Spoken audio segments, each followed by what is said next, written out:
Hey everyone, you're watching Tamit Saleh's Tennis Forum. In this video, we are going to be looking at the Rome Masters Draw, a tournament that has begun today, and looking at a few stats, who's playing in it, who's the favorite. Rafa Nadal back in action again for the first time since the coronavirus outbreak.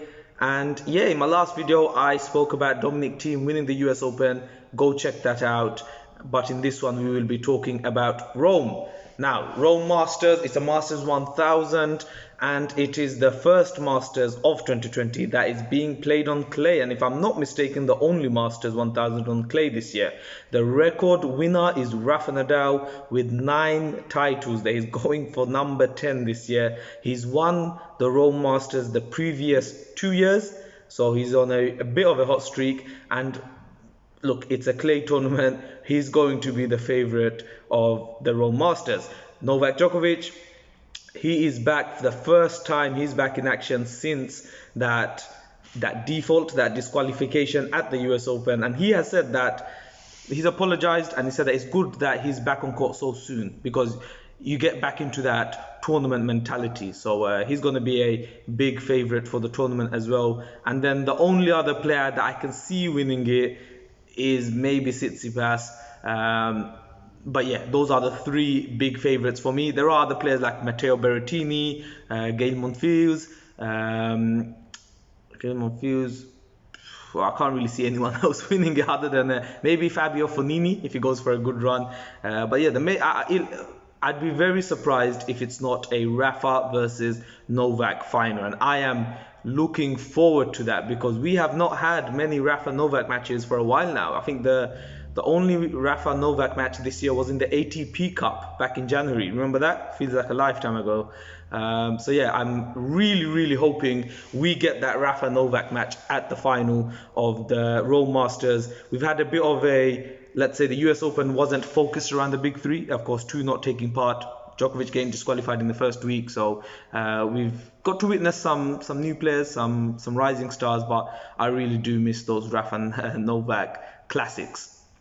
Rafa has actually been given a fairly tough draw. He's starting straight away against Carreno Busta. Now, if you remember, he went to the semi-finals of the US Open, was 2-0 up against Sasha Zverev. He blew it, but in great form. Whether the turnaround time is too quick, we are going to see, but his preferred surface is on clay. So yeah, a very tough opening draw for Rafa, first match back. And he is drawn in the same half as Stefanos Tsitsipas, who was always going to be the tougher of the 2 between himself and Berrettini. So Rafa, Tsitsipas in the semi-finals. Tsitsipas actually has a win against Rafa in the semi-finals. Now, which tournament was it? It was last year, I remember. I think it was Madrid, and then Tsitsipas beat Rafa on clay and then lost to Novak in the final. So I think it was Madrid last year. I'm not entirely sure. I don't think it was Rome. It wasn't because Rafa won Rome. But yeah, he's in the same half as Rafa. Novak Djokovic is in the top half of the draw. His first opponent hasn't actually been decided yet in the last 32. It's either going to be Tennis Sandgren or Salvatore Caruso.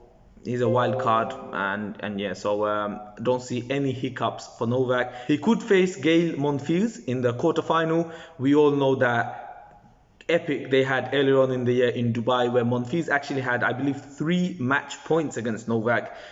Novak was still, of course, on his undefeated run at that point. So that could be a tasty quarterfinal, and any match with Gael Monfils is full of entertainment. His semi-final looks, on paper at least, easier than what Rafa's, than Tsitsipas. It could be Fognini or, Berrettini. I think it'll be Fabio Fognini in that semi-final. That should be quite a fun match. Always fun to watch Fabio Fognini play as well with his antics. And then, of course, the final.